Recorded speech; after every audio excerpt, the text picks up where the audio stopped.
નમસ્કાર. જો ઇન્ફ્લેશનનો climax point પર આપણે પહોંચી ગયા છે, બરાબર. પાછલા બે વિડીયો જોશો તો એમાં તમને સ્ટરીલાઇઝેશન શું છે, સ્ટેગફ્લેશન શું છે, ઇવન કેપિટલ માર્કેટની અંદર એફડીઆઈ કે એફઆઈની અંદર વધારે ફ્રી ફ્લો કેપિટલ માર્કેટ, જો ડોલર વધારે આવતું હશે તો એની સિચ્યુએશન દેશને કઈ રીતે અસર કરે, જો દેશની જીડીપી પરફેક્ટ ડેવલપ ના હોય તો એ બધા પોઈન્ટ આપણે ભણ્યા છે, બરાબર. પછી તમને ઓપન માર્કેટ ઓપરેશન પણ મેં સ્ટરીલાઇઝેશનની અંદર કઈ રીતે કામ કરે એ જોવાનું છે. ટૂંકમાં સમજો.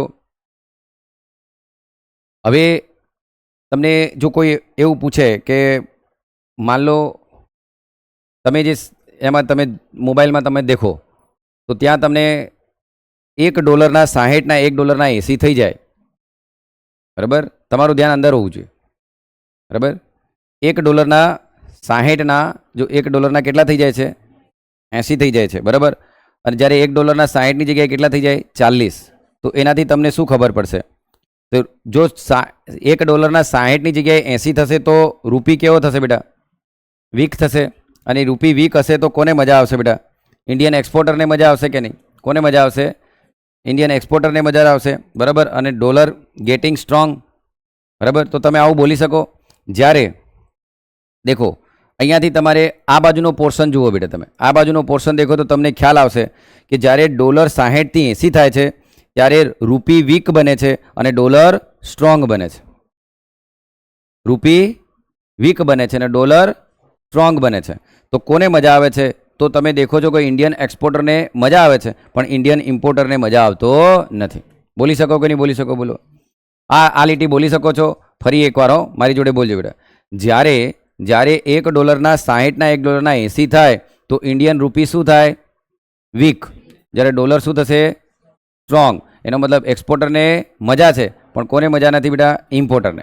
આટલું બોલ્યા બાદ હવે તમારા દિમાગમાં આ વસ્તુ ચાલવી જોઈએ કે સાહેબ મારું ચલણ વીક ક્યારે થાય? પહેલો સવાલ, મારું ચલણ વીક ક્યારે થાય? તો મારું ચલણ વીક ક્યારે થયું? તો મારું ચલણ માર્કેટમાં મારી આર્થિક વૃદ્ધિને ધ્યાનમાં રાખીને નથી. મારું ચલણ મારા માર્કેટમાં મારી આર્થિક વૃદ્ધિને ધ્યાનમાં રાખીને નથી. એનો મતલબ મારા દેશની જેટલી જીડીપી છે એ જીડીપીના પર્સેન્ટમાં મારા દેશનું નાણાં પ્રવાહ નથી. શબ્દને સમજવાનો પ્રયત્ન કરજો બેટા. સાહેબ શું બોલે છે કે મારું ચલણ સસ્તું ક્યારે બન્યું? વિશ્વનું ચલણ મોંઘું ક્યારે બન્યું? મારે કેમ મારા ચલણનો વધારે જથ્થો આપીને સામેના ચલણનો જથ્થો લેવો પડે છે? એનું એક જ રીઝન છે કે મારા દેશના ચલણને સસ્તું બન્યું કે વીક બન્યું કે નબળું બન્યું એની પાછળનું રીઝન એ છે કે જેટલી મારા દેશની આર્થિક સમૃદ્ધિ થઈ રહી છે એની સામે એનો નાણાંનો પ્રવાહ બરોબર નથી. ટૂંકમાં એવું કહી શકાય કે મારો એક્સપોર્ટ ઓછો છે, ઇમ્પોર્ટ વધારે છે.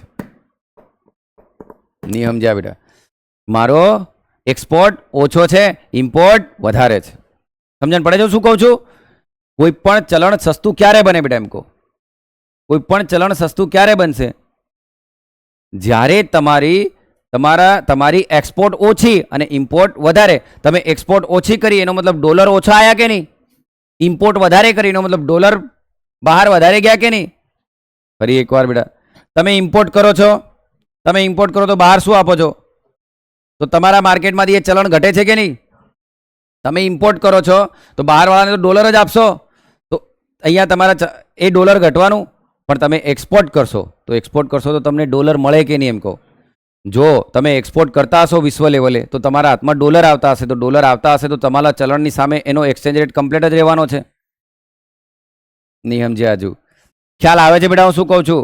એનો મતલબ મારું ચલણ બીજા ચલણની સામે વીક ક્યારે થાય? કોઈ દેશના ચલણની સામે વીક ક્યારે થાય? કારણ કે એ દેશની સામે મારો જે ટ્રેડ છે એ ટ્રેડની અંદર હું એક્સપોર્ટ ઓછું કરું છું ને ઇમ્પોર્ટ વધારે કરું છું. હવે હું કઈ આવો વેપાર કોઈ એક દેશ જોડે તો કરતો નહીં હોય, ઘણા બધા દેશો જોડે કરતો હોય. તો તેથી શું ખ્યાલ આવે? તેથી એટલો તો આપણને ખ્યાલ આવે ને કે ભાઈ મારા દેશનું ચલણ વીક અને સ્ટ્રોંગ મારી એક્સપોર્ટ અને ઇમ્પોર્ટની નીતિ પર ડિપેન્ડ છે. સમજણ પડે છે બેટા? મારા ચલણનું આ કોઈ નહીં કહેશે, તમને દિમાગમાં ઉતારો કે મારા દેશનું ચલણ વીક અને સ્ટ્રોંગ થવા પાછળનું રીઝન શું? મારા દેશની એક્સપોર્ટ ઇમ્પોર્ટ પોલિસી કેવી છે? જો મારે મારા રૂપિયાને સ્ટ્રોંગ કરવો હોય તો મારે લોકોને મારા પર આશ્રિત કરવા પડે કે નહીં? મારે અહીંથી એક્સપોર્ટ વધારે કરવો પડે કે નહીં? તો બીજાના એક્સપોર્ટ કરીને એમના ચલણને મારે આરબીઆઈના ફોરેક્સ રિઝર્વમાં જમા કરી દઉં કે નહીં? એમ કહું તો ધારું તો એ જ ફોરેક્સ રિઝર્વથી હું બીજા દેશોને લોન આપીને એમને બી હું ડેપ ટ્રેપમાં ફસાઈ શકું કે નહીં? એમ કહું. ખ્યાલ આવે છે બેટા? તો ચાઇના શું કરે છે? ચાઇના આજે ચાઇનાએ પોતાની કરન્સીને ગ્લોબલ કરન્સી બનાવી રેનબીમ્બીને. તો એ શું કરે છે બેટા? રવાંડા, યુગાન્ડા, બરુંડી જેવા કેન્યા, બેનિયા, ઝિમ્બાબ્વેવાળા દેશો આવી રીતે લોનો આલીને દેવાની જાળમાં જ ફસાવે છે કે નહીં? એમ કહું. પણ આપણા દેશનું ચલણ આવું ક્યારે? જ્યારે આપણી ઇકોનોમી ઓપનનેસ હશે, આપણી નિકાસ ડાયવર્સિફિકેશન હશે તો જ થશે ને? એમ કહું. બોલો આ બોલ્યો એમાં સમજણ પડી બેટા? સમજવાનો પ્રયત્ન કરજો. એનો મતલબ તમે એમ બોલો ને બેટા કે મારું ચલણ વીક થયું, બરાબર? મારું ચલણ વીક થયું એનો મતલબ મારો એક્સપોર્ટ કેવો છે બેટા? ઓછો. ઇમ્પોર્ટ કેવી છે? વધારે.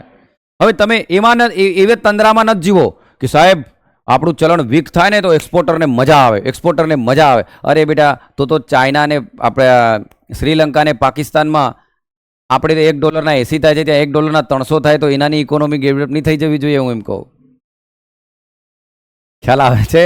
મોંઘવારી બી મેઇન ગેમ રમે કે નહીં બેટા? એમ કહું. ખ્યાલ આવે છે? નહીં તો ચાલો એ લોકો નહીં એ થઈ જાય એમ કહું.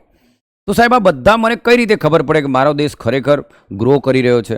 મારા દેશની અંદર એક્સપોર્ટ ઇમ્પોર્ટનું મને પરફેક્ટ માહિતી કઈ રીતે મળે? તો એને હું તમને સમજાવવા જઈ રહ્યો છું. બરાબર? તો સમજો બેટા. તો વીક બને છે, સ્ટ્રોંગ બને છે, એ તો બરોબર છે, પણ એક અમુક મર્યાદામાં રહેવું જોઈએ, કારણ કે આપણે ઇમ્પોર્ટ બી કરવાનું છે ને એક્સપોર્ટ પણ કરવાનું છે. તો રૂપી ડોલર સ્ટ્રોંગ બને એના આધારે ખ્યાલ થઈ જવો જોઈએ. એની બાજુમાં તમે દેખો બેટા, જ્યારે 60 રૂપિયાના 40 રૂપિયા થઈ જશે તો રૂપી કેવો થઈ જશે બેટા? સ્ટ્રોંગ. પણ રૂપી સ્ટ્રોંગ થઈ જાય તો કોના માટે ખરાબ બેટા? એક્સપોર્ટર માટે ખરાબ છે, બરાબર? ઇમ્પોર્ટર માટે સારું છે, પણ એક્સપોર્ટ બી તો થવું જ જોઈએ કે નહીં બેટા? એમ કહો. બરાબર? આમ એટલે એ તમને ખ્યાલ આવ્યો. પછી બીજા નંબરનું દેખો બેટા.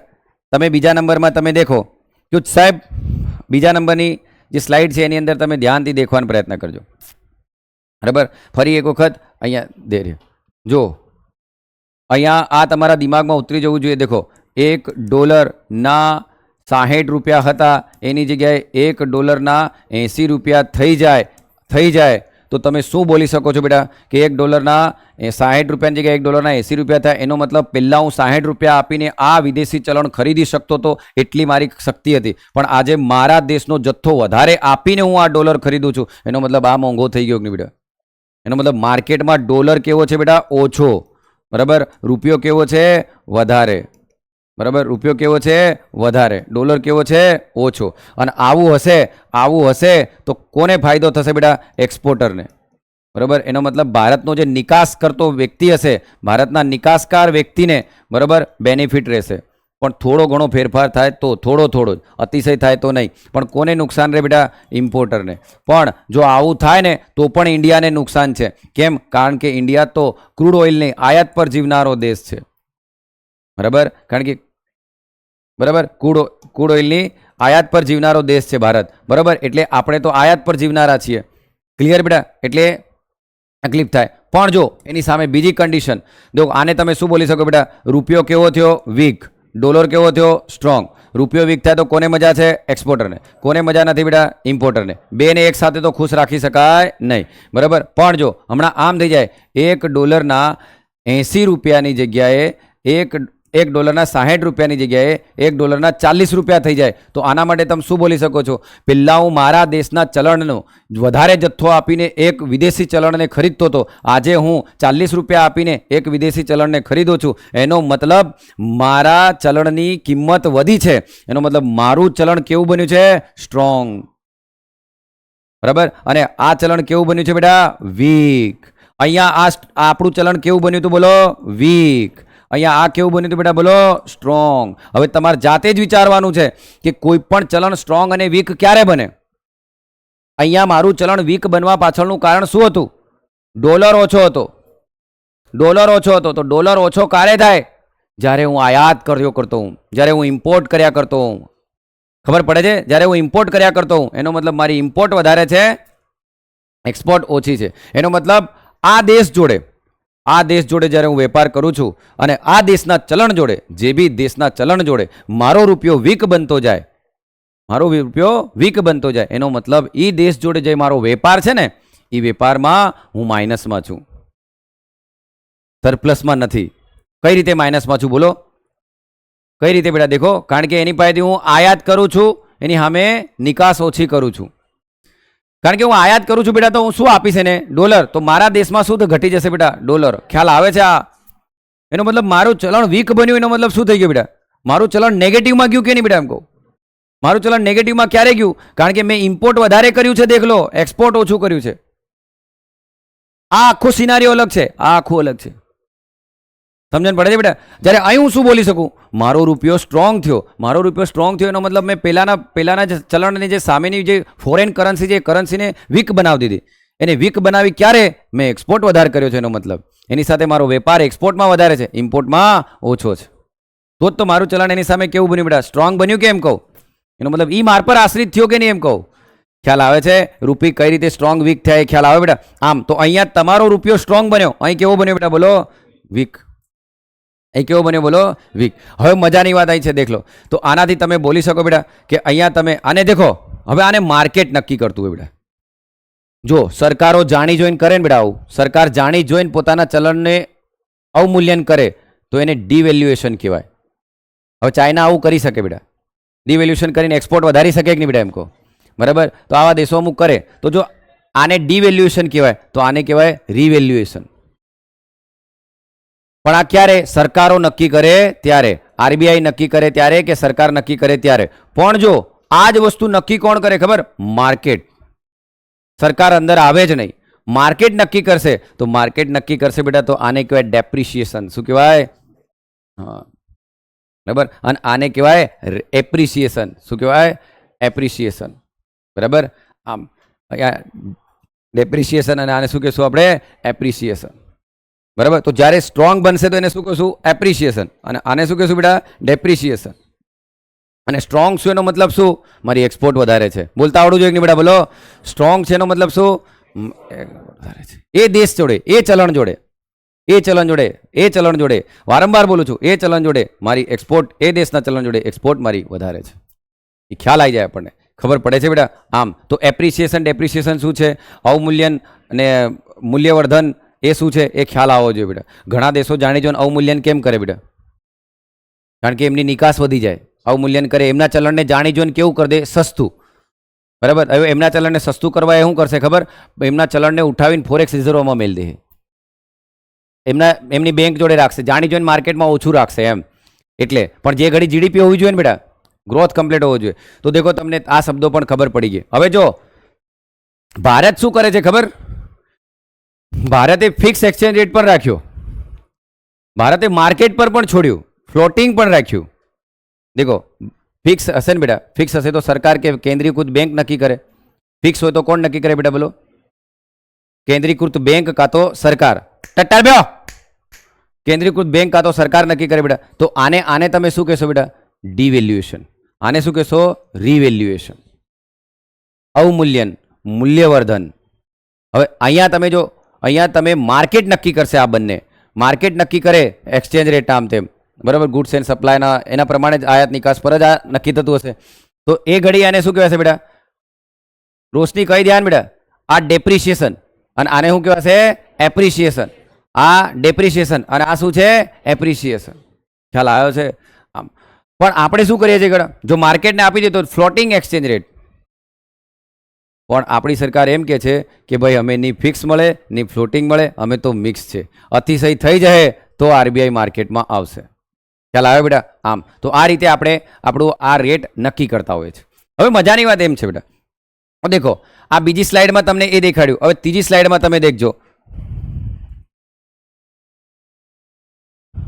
ત્રીજી સ્લાઇડમાં તમે દેખો બેટા, એપ્રિસિએશન ડેપ્રિસિએશન એવું બધું આપ્યું છે ને, ડિવેલ્યુએશન ને એમ, તમને એ ખ્યાલ આવી ગયો છે, બરાબર. પછી તમે એમાં દેખ લો. હવે અહીં ધ્યાન બધાનું. મને એમ કહો બેટા, આ ધ્યાનથી સાંભળજો બેટા, આ ધ્યાનથી સાંભળજો. આ અમેરિકા છે બેટા, આ યુએસએ છે, કે કેનેડા છે, કે ફ્રાન્સ છે, આ મોટા મોટા વિકસિત દેશો છે. સમજો, યુકે છે.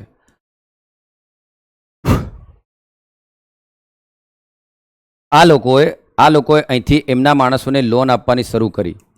ધ્યાનથી સાંભળજો બેટા. એમના માણસોને લોન આપવાની શરૂ કરી. લોન આપવાની શરૂ કરી. લોનનો વ્યાજનો દર હતો બેટા 2%, 1%, 3%, 4%, આવો હતો. અહીંયા જો બધા લોનનો દર 2%, 1%, 3%, 4% જેવો હતો. લોનનો દર 2%, 1%, 3%, 4% જેવો હતો. અહીંયાથી બધાએ લોન ઉઠાવી માણસોએ.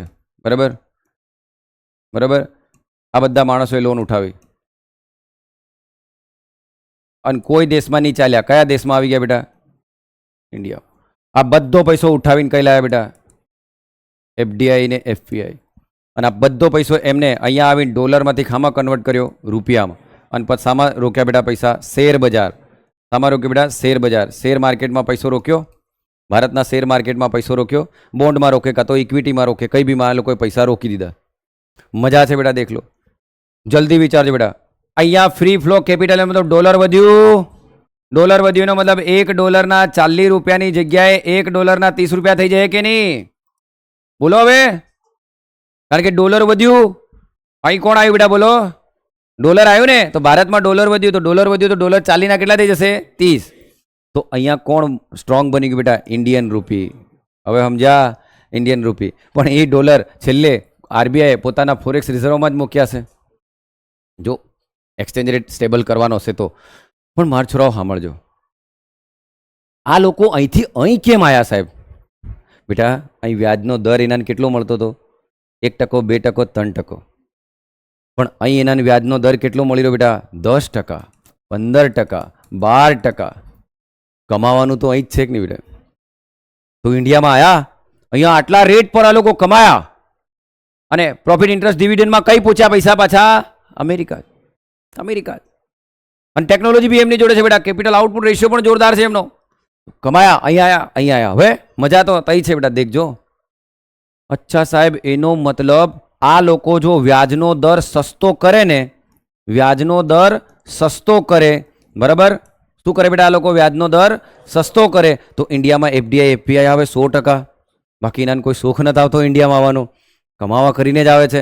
બરાબર. તો અહીં આવ્યા, આને કહેવાય બેટા, જ્યારે આ વ્યાજનો દર સસ્તો કરે ને એને કહેવાય ક્વોન્ટિટેટિવ એપ્રોચ અપનાવ્યો એમ કહેવાય. શું કહેવાય બેટા? એને ક્વોન્ટિટેટિવ એપ્રોચ અપનાવ્યો એમને. બરાબર. કેમની માત્રા ઓછી કરી એ એપ્રોચ અપનાવ્યો. પણ દેખ લો બેટા, એમને વ્યાજનો દર ઓછો કર્યો. હવે અચાનક શું થાય બેટા ખબર? હવે અચાનક આ લોકો શું કહે ખબર? આમની બેંક એમ કહી દે, એમની સેન્ટ્રલ બેંક, આપણી જેવી સેન્ટ્રલ બેંક એમની હશે ને, તો એમની સેન્ટ્રલ બેંક મોનેટરી પોલિસીમાં એમ કહી દે કે વ્યાજનો દર 12%. આ બધા એફપીઆઈ વાળા અહીંયા આવે કે નહીં બેટા? એમ કહો કે ભાઈ અહીં તો રિસ્ક છે, ચાલો ને થોડું ઘણું રિસ્ક છે, તઈ મળે છે તો પાછા તઈ જતા રહીએ, અહીંયા આવે. હવે એનો મતલબ બેટા આને કહેવાય ફેડ ટેપરિંગ. શું કહેવાય બેટા? Fed tapering. મારા છોરાઓ હવે બોલો, અહીંયા જેવું ફેડ ટેપરિંગ થયું તો આ લોકો ડોલર લઈને આ બાજુ આવતા રહ્યા તો ડોલર અહીં ઓછું થઈ ગયું કે નહીં? જેવું ડોલર ઓછું થયું તો ફરી $1 40 જગ્યાએ $1 50 થશે કે નહીં બેટા? એમ કહો. એનો મતલબ એવો થાય બેટા કે જ્યારે ફેડ ટેપરિંગ હશે, યુએસએ વાળા કે આ વિકસિત દેશો ફેડ ટેપરિંગ બનાવશે તો ઇન્ડિયન રૂપી શું થશે? દેખ લો. ડોલર ઓછું થવાનું તો મજબૂત થવાનું, તો ઇન્ડિયન રૂપી વીક થવાનો કે નહીં બેટા? એમ કહો.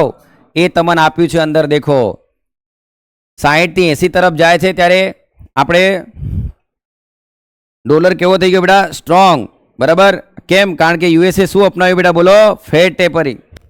બરાબર.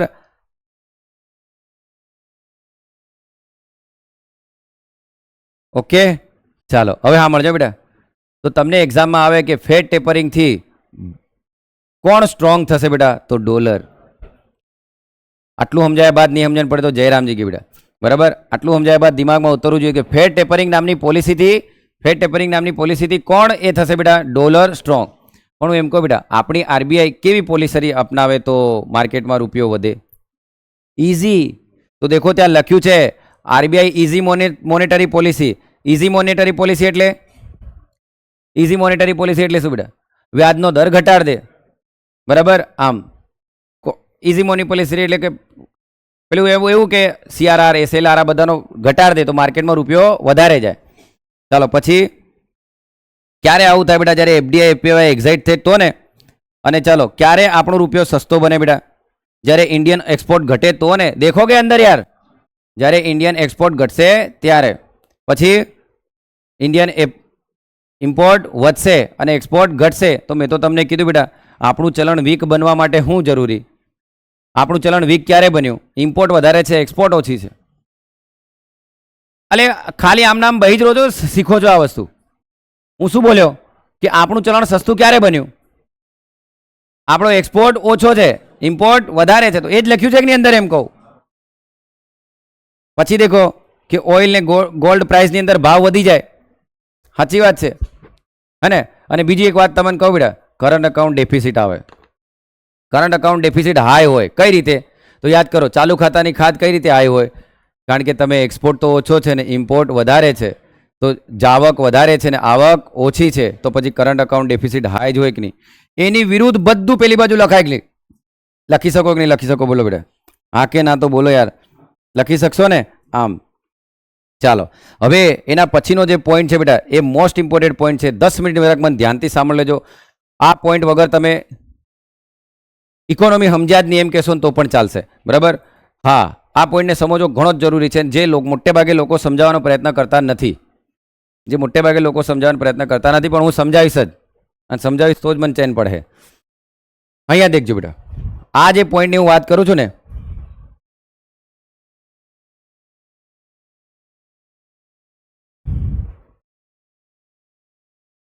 જોજો તમે અહીંયા બાજુ લાવજો બેટા.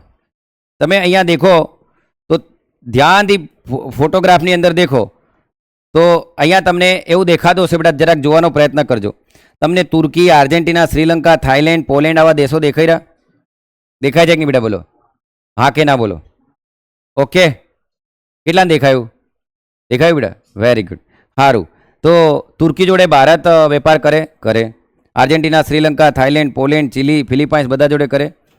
હવે હું એમ કહું બેટા, $1.60ની જગ્યાએ $1.80 થઈ જાય તો હું એમ કહી દઉં કે યાર ભારત તો ખાડામાં જઈ રહ્યો છે.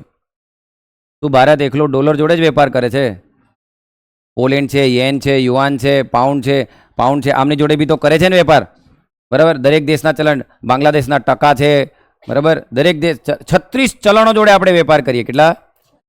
હા, તો કઈ એકલું ડોલર જોડે વેપાર કરીએ છીએ? ના. તો હું ખાલી $1.60ના $1.80 થઈ જાય તો એમ કહી દઉં કે ભારતની ઇકોનોમી ખાડે જઈ રહી છે? એવું નહીં કહી શકું, કારણ કે મારે શું કરવું પડે બેટા? બધા ચલણો જોડે દેખવું પડે કે મારો વેપાર કેટલો છે. તો તમે દેખ લો બેટા, તુર્કી. હવે અહીં દેખો, તમે એક નોટ કરો બેટા, છેલ્લે તમને રશિયા દેખાય છે? રશિયા દેખાયું? રશિયા, હા, રશિયા જોડે 5.3 જવાબ દેખાયો ને? અચ્છા, એનો મતલબ આપણો local currency appreciation against dollar. હવે સાંભળજો, ધ્યાનથી સાંભળજો. રશિયા સામે આપણી કરન્સી એપ્રિસિએશન થઈ છે કે ડેપ્રિસિએશન બેટા? દેખો શું થઈ છે? જલ્દી બોલો, શું થઈ છે? હા, હવે મને કહો બેટા, એપ્રિસિએશન એટલે શું? એપ્રિસિએશન એટલે શું? તમારો ચલણ સસ્તું બન્યું છે કે મોંઘું બન્યું છે? શું બન્યું છે? શું બન્યું છે? સ્ટ્રોંગ બન્યું કે નહીં બેટા? એપ્રિસિએશન તો સ્ટ્રોંગ હશે કે નહીં? અચ્છા, એનો મતલબ સાહેબ રશિયા જોડે એમ જે બી એના રૂબલમાં કે એમાં વેપાર કરીએ છે એમાં તો આપણે કેવા છે બેટા? આપણો રૂપિયો સ્ટ્રોંગ છે. જાગો છો? અને કેટલો છે પાછો? 5.3. અને આ સ્ટ્રોંગ મને શું બતાવે? અરે સાહેબ, તે હમણાં તો કીધું સ્ટ્રોંગનો મતલબ એવો છે કે ઇમ્પોર્ટ ઓછી છે ને એક્સપોર્ટ વધારે છે. બોલો. ચાલો, વેરી ગુડ. હવે દેખજો, એના પછી દેખો બેટા ચાઇના. સાહેબ ચાઇના અમે બી આપણે સ્ટ્રોંગ છે, દેખ લો. એપ્રિસિએશન છે ને? હા, ચાલો. એના પછી તમે દેખો સાઉથ આફ્રિકા. દેખ્યું? હા. હવે એનો મતલબ અહીંયા જે રશિયાનો 5.3 આપ્યું છે ને, એ રશિયા ડોલર સામે છે બેટા. બરાબર? રશિયા કોની સામે છે? રશિયાની કરન્સી ડોલર સામે છે. નહીં સમજ્યા જો વાત? હું શું કહું છું બેટા? રશિયાની કરન્સી ડોલર સામે 5.3 જેટલી સ્ટ્રોંગ છે એમ. અહીં આપણી ઇન્ડિયાની કરન્સીની વાત નથી એમ.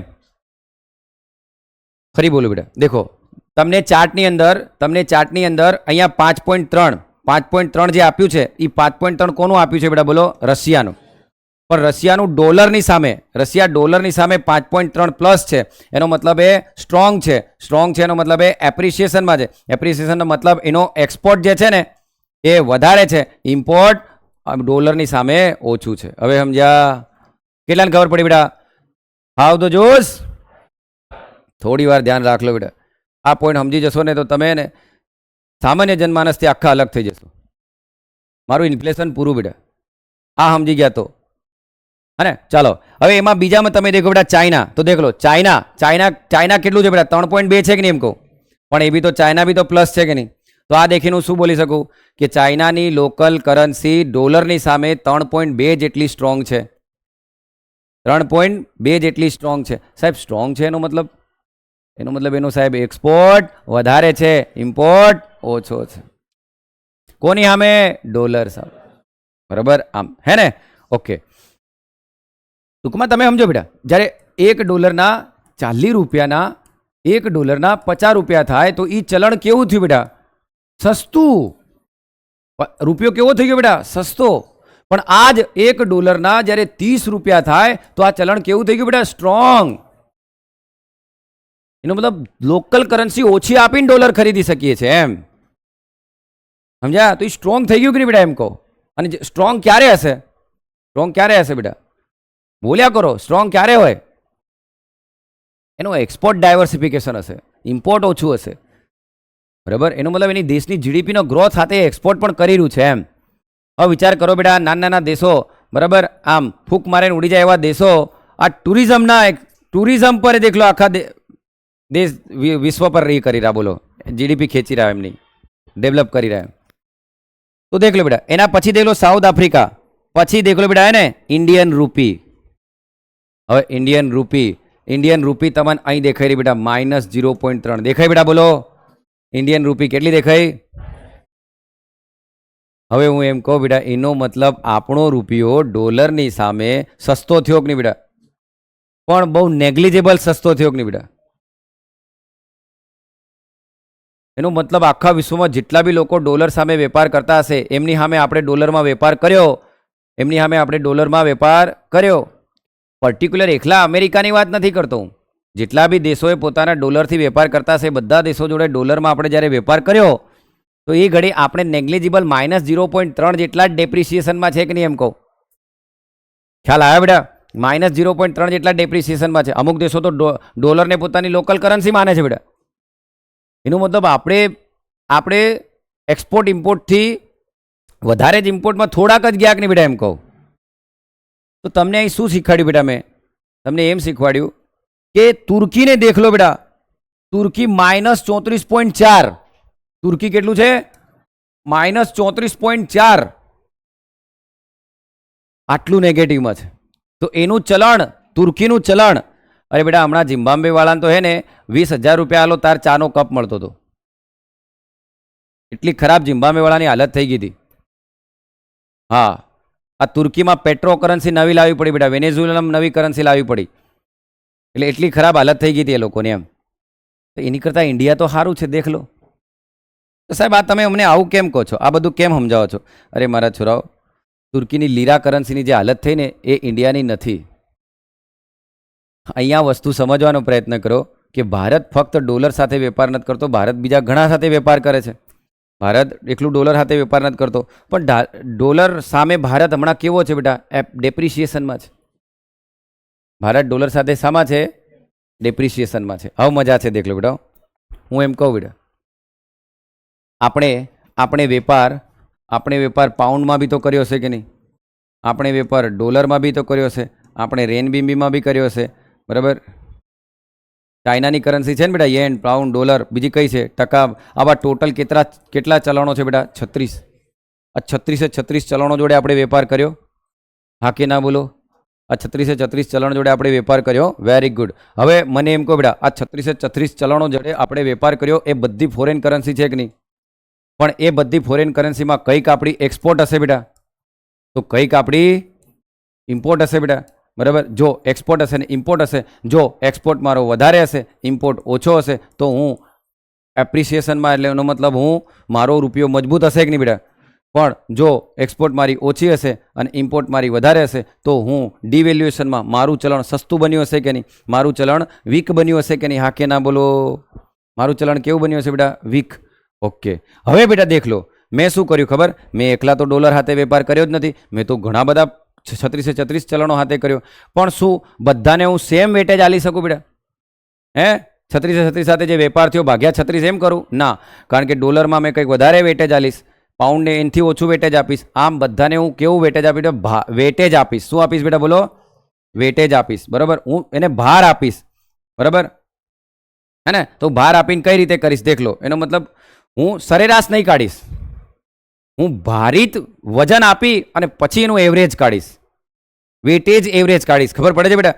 આમ એનો મતલબ ચાલો ડોલર જોડે માન લો મેં 40% વેપાર કર્યો, ડોલર જોડે મેં 40% વેપાર કર્યો, તો ડોલર સાથે મારી કરન્સીનો હમણાં રેટ કેટલો છે? ફરી બોલું, ડોલરને માન લો બેટા મેં 40% વેટેજ આલી દીધું. બરાબર, પાઉન્ડને બેટા મેં 10% વેટેજ આલી દીધું, યેનને માન લો મેં 20% વેટેજ આલી દીધું. બરાબર, તો 40%, 20% અને 10% કેટલું થઈ ગયું? 70%. અને આ બાકીના બધાને મેં 30% વેટેજ આલી દીધું. ખતમ બેટા. 100% બધાને વેટેજ આપી દીધું મેં. 36 કરન્સીઓને 100% વેટેજ આપી દીધું.